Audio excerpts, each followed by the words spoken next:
والصلاة والسلام على أشرف الأنبياء والمرسلين أما بعد أعوذ بالله من الشيطان الرجيم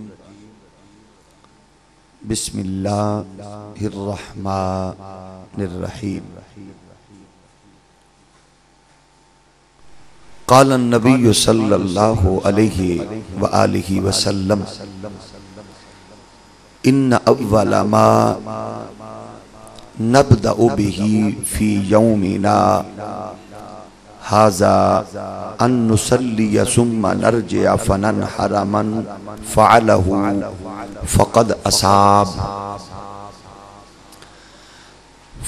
أصاب سنتنا ومن ذبح قبل فإنما هو لحم قدمه لأهله ليس من نسك في شيء.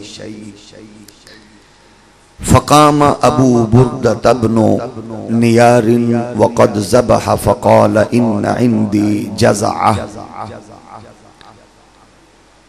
فقال اذبحها ولن تجزي عن أحد بعدك. قال مطرف عن آمر عن البراء قال النبي صلى الله عليه وآله وسلم من ذبح بعد صلاة تم نسكه وأصاب سنة المسلمين. صدق رسولنا الأمين الكريم. إن الله وملائكته يصلون على النبي يا أيها الذين آمنوا صلوا عليه وسلموا تسليما. الصلاة والسلام عليك يا سيدي يا رسول الله وعلى آلك وأصحابك يا سيدي يا نعمة الله. الصلاة والسلام عليك يا رحمة للعالمين وعلى آلك وأصحابك يا شفيع المذنبين. صدر مجلس حضرت قبلہ شاہ صاحب، ہمارے انتہائی معزز علماء کرام، اور آج کی اس پاکیزہ نشست کے معزز شرکاء، اللہ کریم ہماری اس نشست کو ہمارے لیے نجات کا ذریعہ، ہمارے اکابرین کے لیے مغفرت کا سبب بنائے، اور ہماری نئی نسل کے لیے دین اسلام سے وابستگی کا باعث اور ملک و ملت کے لیے باعث خیر بنائے، اس ادارے کے لیے ترقی اور خوشحالی کا ذریعہ اور نظام مصطفیٰ اس ملک کا اللہ کریم اس پاکیزہ نشست کے صدقے مقدر بنائے۔ آج کی یہ جو حدیث مبارک تلاوت کی ہے، یہ حدیث مبارک امام بخاری نے اس حدیث شریف کو 5548 نمبر پر نقل کیا ہے۔ اس حدیث مبارک کو امام مسلم نے 196 نمبر پہ اس حدیث مبارک کو نقل کیا ہے۔ اس حدیث مبارک کو ترمذی شریف نے 1508 نمبر پر اس حدیث کو نقل کیا ہے۔ نسائی میں یہ حدیث 1563 نمبر پر موجود ہے۔ یہی حدیث سنن ابو داؤد شریف میں 2800 کے نمبر پر موجود ہے۔ مسند احمد ابن حنبل میں 18212 نمبر ہے اس حدیث کا، اور سنن دارمی میں 1962 نمبر پر یہ حدیث مبارک موجود ہے۔ اس حدیث مبارک کے راوی حضرت محمد بن بشار فرماتے ہیں کہ میں نے یہ حدیث مبارک غندر سے سنی ہے، اور حضرت غندر فرماتے ہیں کہ یہ حدیث مبارک میں نے حضرت زبید سے سنی ہے، اور زبید فرماتے ہیں میں نے یہ حدیث شعبی سے سنی ہے، اور حضرت شعبی فرماتے ہیں میں نے یہ حدیث حضرت برآ سے سنی ہے، اور حضرت برہ فرماتے ہیں میں نے حضور سرور کائنات صلی اللہ علیہ وآلہ وسلم سے سنی ہے۔ یہ سلسلہ ہے اس مبارک اور مقدس فرمان کو ہم تک پہنچانے والے امام بخاری علیہ الرحمہ کے یہ محسنین ہیں جنہوں نے ان بزرگوں سے سنی اور امام بخاری کے تھرو سے یہ ہم تک پہنچی اور قیامت تک ہماری نسلیں اس عالمگیر اور عالی وقار کریم آقا کے فرمان سے مستفید و مستنیر ہوتی رہیں گے انشاءاللہ۔ حدیث مبارک ہے، وہ فرماتے گئے حضور سرور کائنات صلی اللہ علیہ وآلہ وسلم نے ارشاد فرمایا اس دن یعنی عید الاضحیٰ کے دن ارشاد فرمایا سرکار نے کہ اس دن ہم سب سے پہلے جو کام کرتے ہیں وہ یہ ہے کہ ہم نماز عید پڑھتے ہیں۔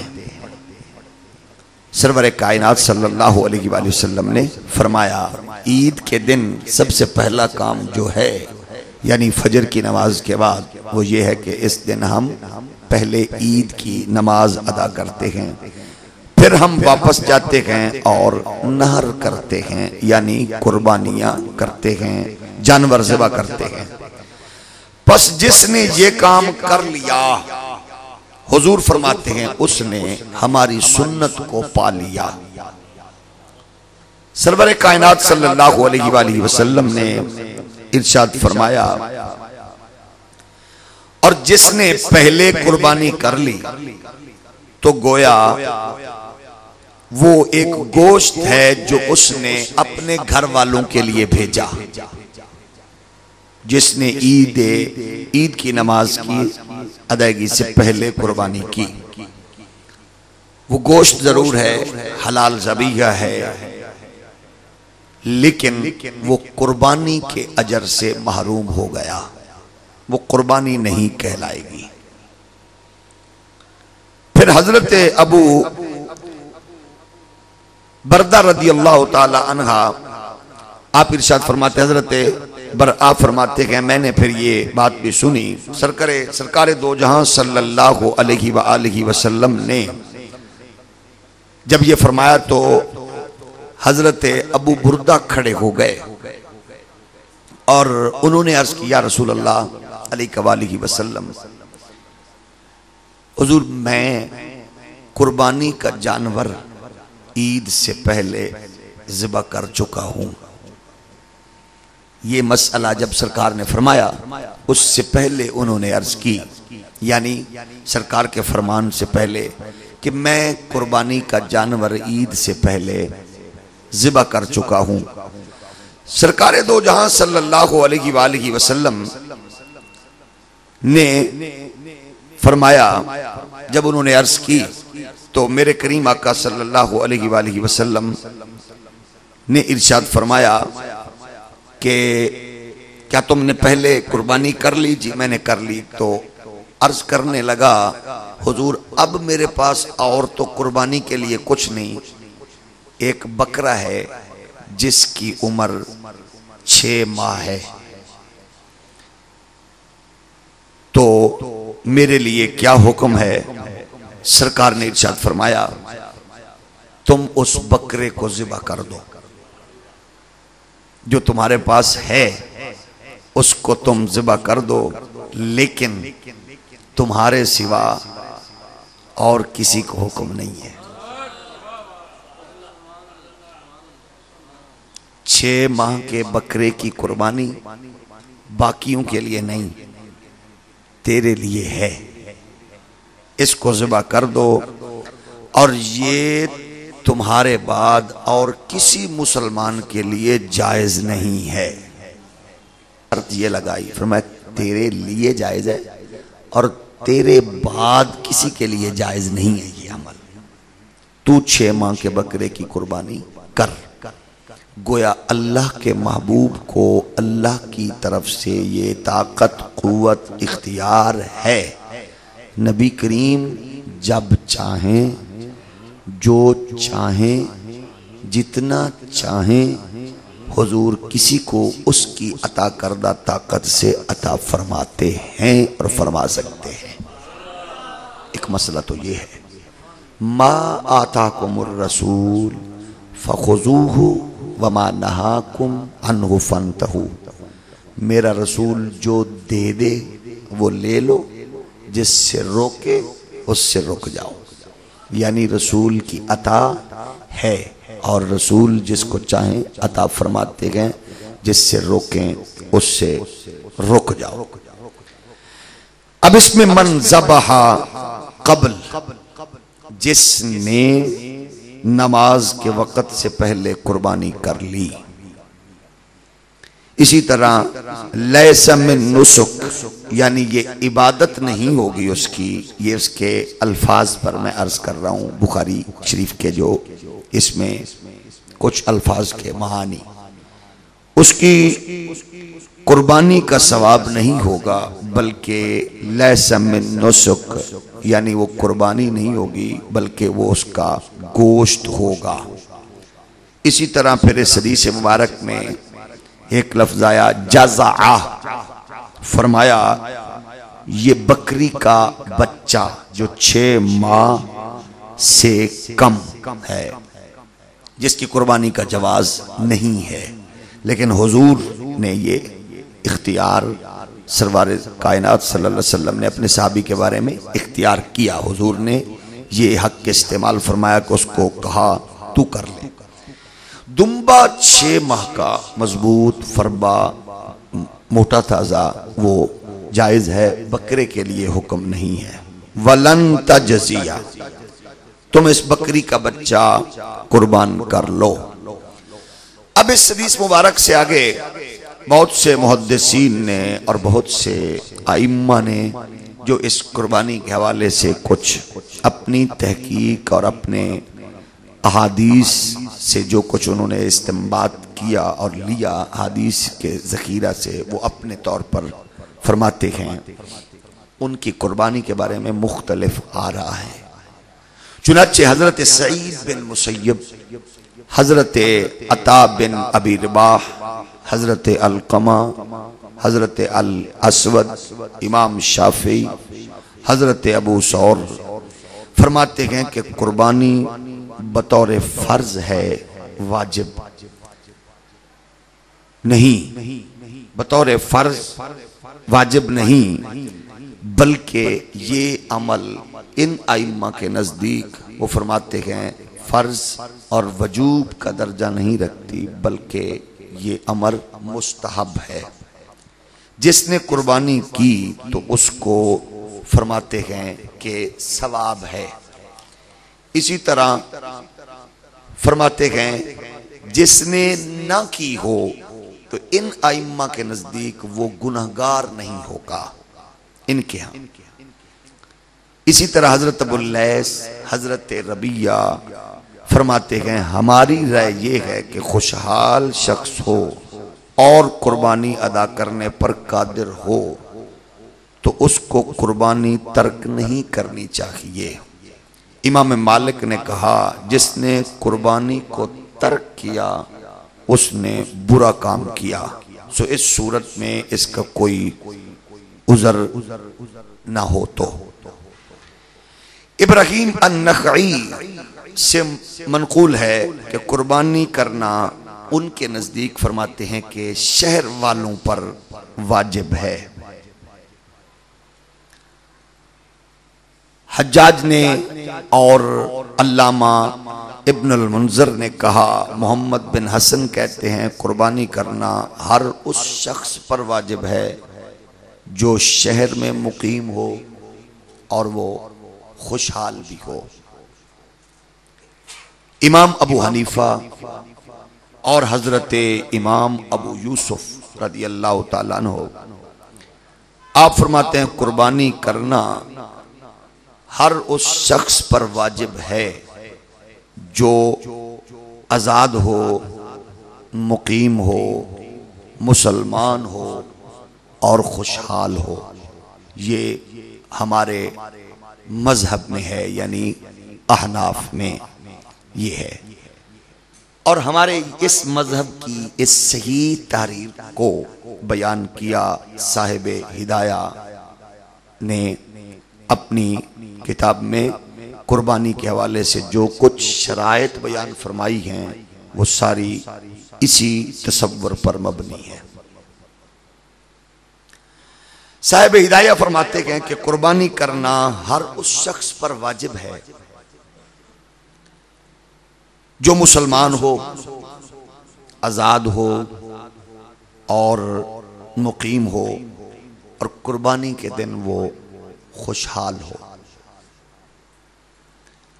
امام ابو حنیفہ، امام ابو یوسف کا یہ مذہب ہے جو بیان کیا گیا۔ ہمارے ہاں یہ ہوتا ہے کہ آج بہت سے احباب اس بات کا بھی اظہار کرتے ہیں کہ ہم اس وقت اس پوزیشن میں نہیں ہیں، تو اگر 50، 60، 70 ہزار مالیت کا موبائل میری جیب میں ہے تو قربانی کے لیے ترلے لینے کا کیا تصور ہے؟ میری خوشحالی کی کیا پوزیشن ہے؟ دین سے، نیک عمل سے راہ فرار ڈھونڈنے کا کیوں تصور ہے؟ کیا دین میں آسانی صرف اس لیے ہوتی ہے کہ ہم اس میں کوئی نکلنے کی سبیل بنائیں یا اس میں کوئی ثواب کی راہ ڈھونڈیں؟ کوشش ہمیشہ صوفیاء کی، اہل علم کی، مقبول آنے بارگاہ خدا کی کوشش تو ہمیشہ یہ ہوتی تھی کہ وہ ہر عمل میں اس میں زیادہ کثرت کرتے، جہاں ان کو رخصت کا عمل بھی ملتا وہ کوشش کرتے کہ رخصت کی بجائے اس پہ عظیمت والے عمل پر عمل کر کے اس پر اس سلسلے کو آگے بڑھائیں تاکہ یہ سلسلہ خیر آگے بڑھے۔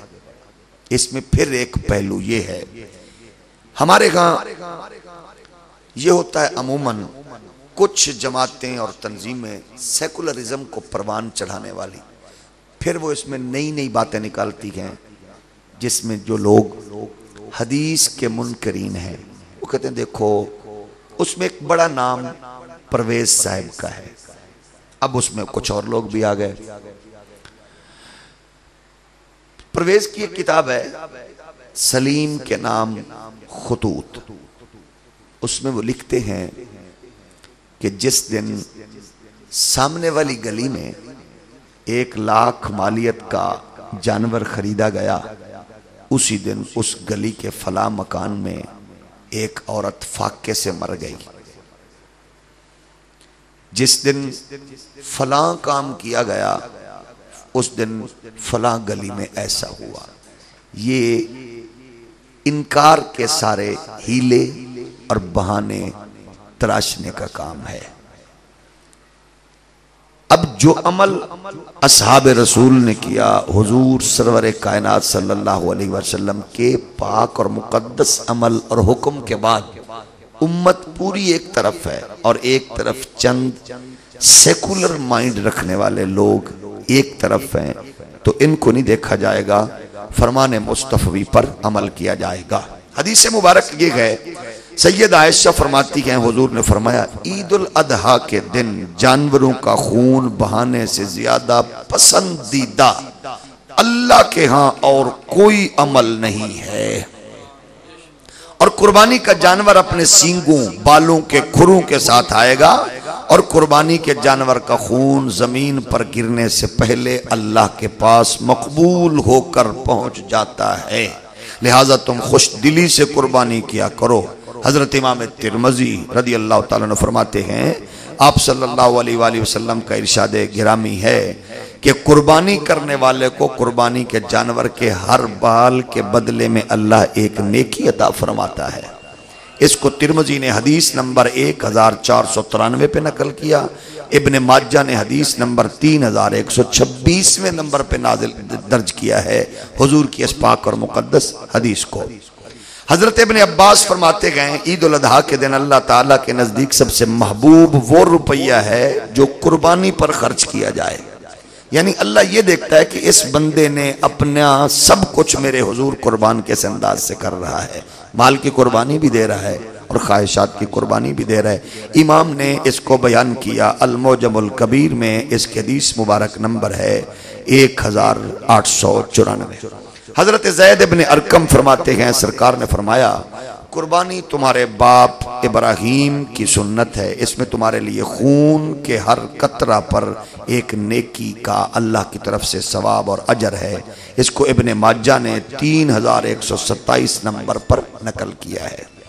اسی طرح حضرت عبداللہ بن عمر فرماتے ہیں حضور نے 10 سالہ مدنی دور میں کبھی کسی ایک سال بھی قربانی حضور رحمت دو جہاں نے ناغا نہیں فرمایا، حضور ہمیشہ قربانی فرماتے۔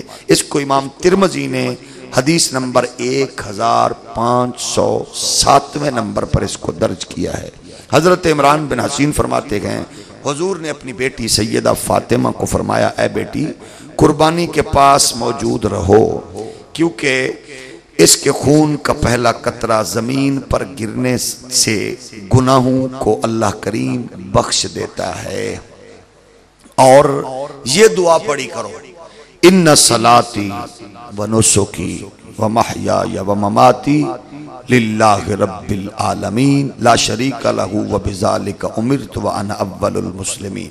حضور سے عرض کیا گیا یہ آپ کے اہل بیت کے لیے ہے یا تمام مسلمانوں کے لیے؟ تو حضور نے فرمایا یہ تمام مسلمانوں کے لیے قیامت تک کا عمل ہے۔ اس کو صاحب مجمع الزوائد نے صفحہ نمبر 17 جلد نمبر 4 پہ اور المعجم الکبیر صفحہ نمبر 239 جلد نمبر 18 پہ بیان فرمایا۔ حضرت ابو ہریرہ رضی اللہ تعالیٰ عنہ فرماتے ہیں اپنی قربانیوں کے لیے عمدہ جانور سرکار نے فرمایا ڈھونڈو، کیونکہ یہی جانور پلسرات پر تمہاری سواری کا کام کریں گے۔ اس کو علامہ ہندی نے کنز الامال میں 12177 نمبر پر اس حدیث مبارک کو درج کیا ہے۔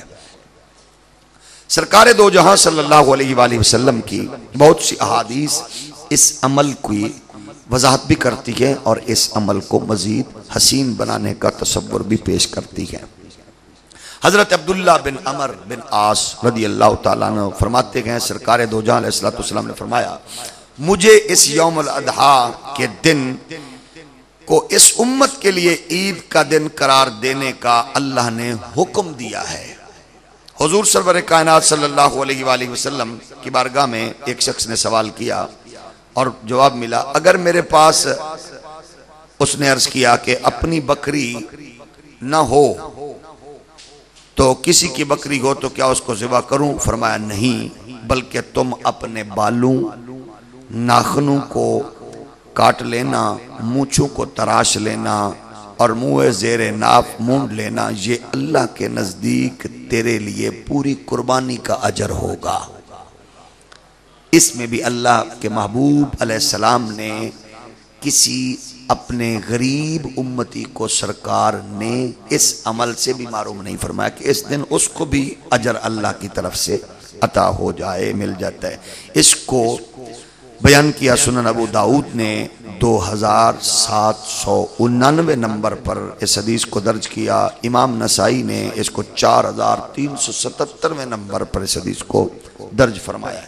حضرت ابن عمر فرماتے ہیں ایک شخص نے پوچھا کیا قربانی واجب ہے؟ تو آپ نے فرمایا قربانی حضور نے خود کی ہے، سرکار دو عالم صلی اللہ علیہ وسلم۔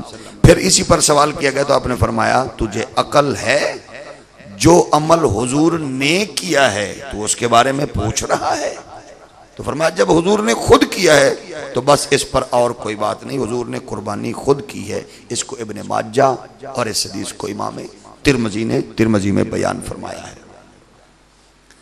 اب اس میں ایک اور مسئلہ ہے آج کل کے دنوں میں بالخصوص جو اٹھتا ہے۔ پہلی بات تو یہ ہے، یہ بات ذہن نشین رہے کہ قربانی کے لیے جانور کے حوالے سے مسند احمد ابن حنبل نے روایت بیان کی ہے اور حضرت مولا علی فرماتے ہیں 4 قسم کے جانوروں کی قربانی جائز نہیں۔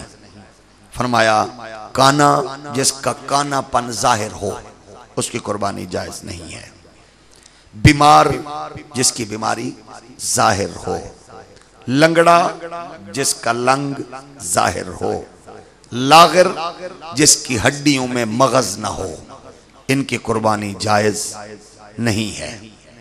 حضور سرور کائنات صلی اللہ علیہ وآلہ وسلم نے ارشاد فرمایا اور اس کو ابن ماجہ نے حدیث مبارک کو عبد الرحمن سے انہوں نے حضرت ابو ہریرہ سے بیان کیا، اس کو وجوب پر یہ حدیث کو لاتے ہیں۔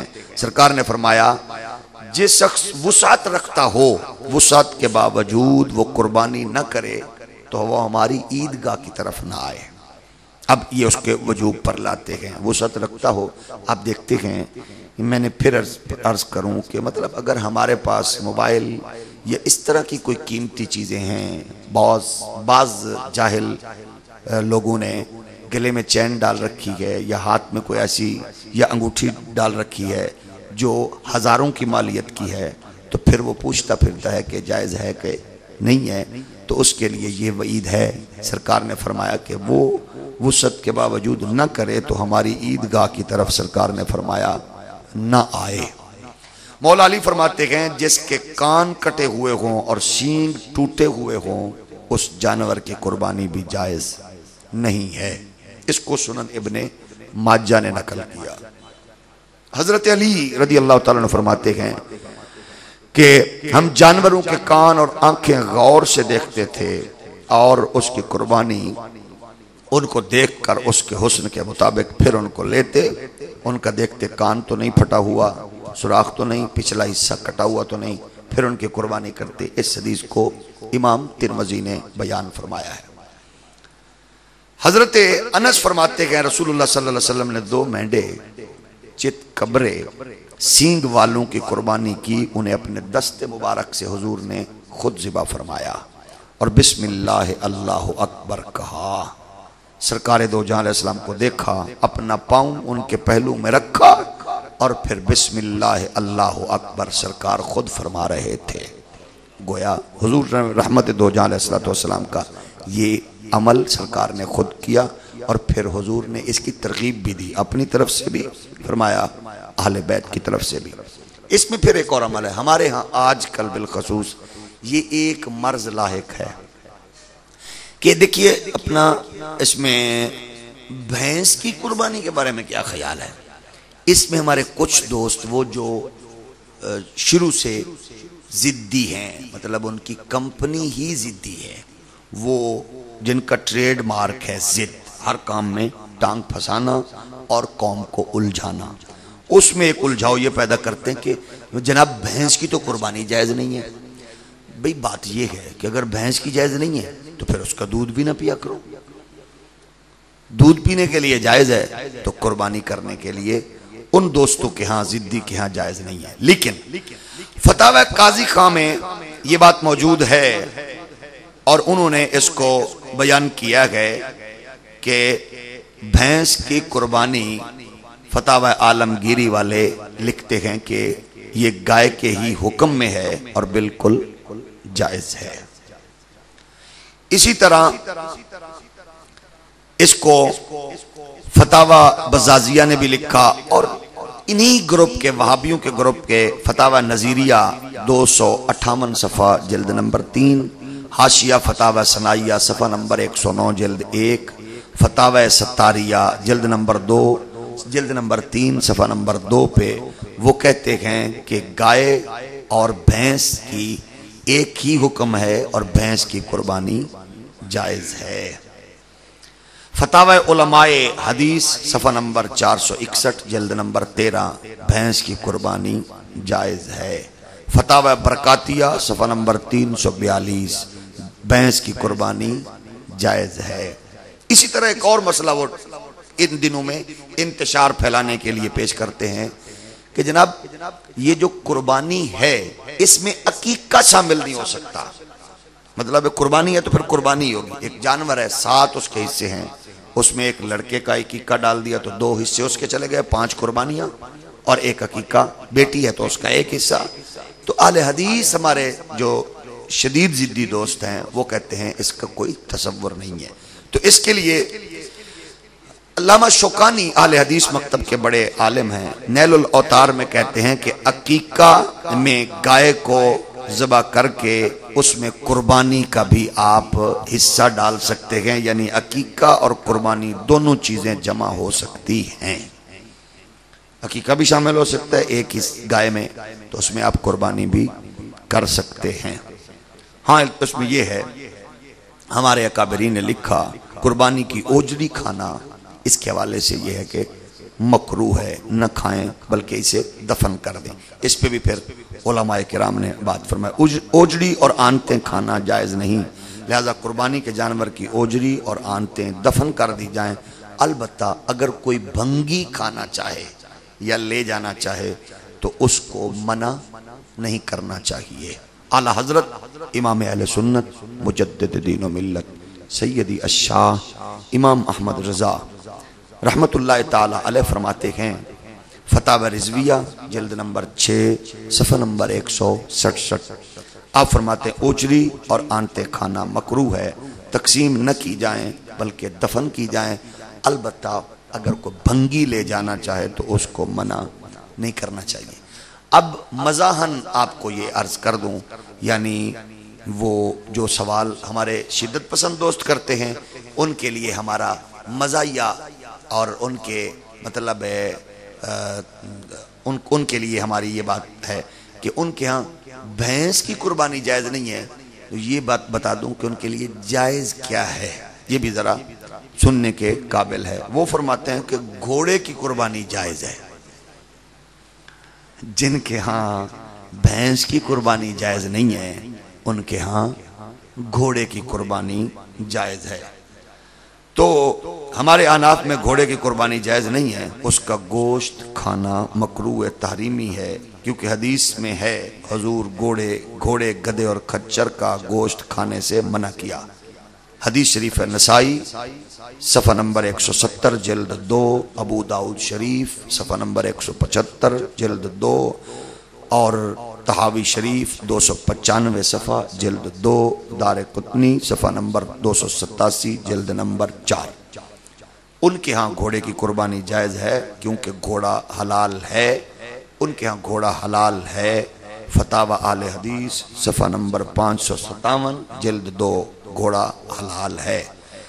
فتاوی ستاریہ جلد نمبر 1 صفحہ نمبر 147۔ بلکہ ایک اور دلچسپ بات انہوں نے لکھی ہے کہ مرغے کی قربانی جائز ہے۔ جن کے ہاں بھینس کی جائز نہیں ہے ان کے ہاں پیکج اچھا ہے، ویسے ان کے ہاں مرغے کی قربانی جائز ہے۔ لیکن ایک مسئلہ بنے گا، اگر کوئی مرغے کی قربانی کرے گا تو کیا ہمارے جماعت الدعوہ والے بھائی کھال لے جائیں گے کہ نہیں لے جائیں گے؟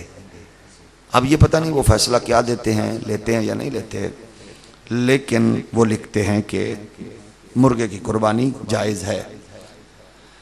اور اسی طرح ان کا اپنا ایک دین، اپنا ویژن، اپنا نظریہ ہے۔ بہرحال یہ باتیں ہم نے آج کے اس درس کی نسبت سے عرض کی ہیں۔ اس میں یہ تو ایک تو یہ کہ قربانی سرکار کا عمل، تسلسل، امت کا تسلسل اور اجماع، اور دوسرا حسین آج کے اس درس سے ایک سبق یہ بھی ہے امام بخاری کی اس روایت پہ کہ اللہ کے محبوب جس کو چاہیں جب چاہیں اللہ کے عطا کردہ طاقت اور پاور کے ذریعے نبی کائنات صلی اللہ علیہ وسلم اس کو 6 ماہ کے قربانی بکرے کی قربانی کو جائز قرار دے دیں۔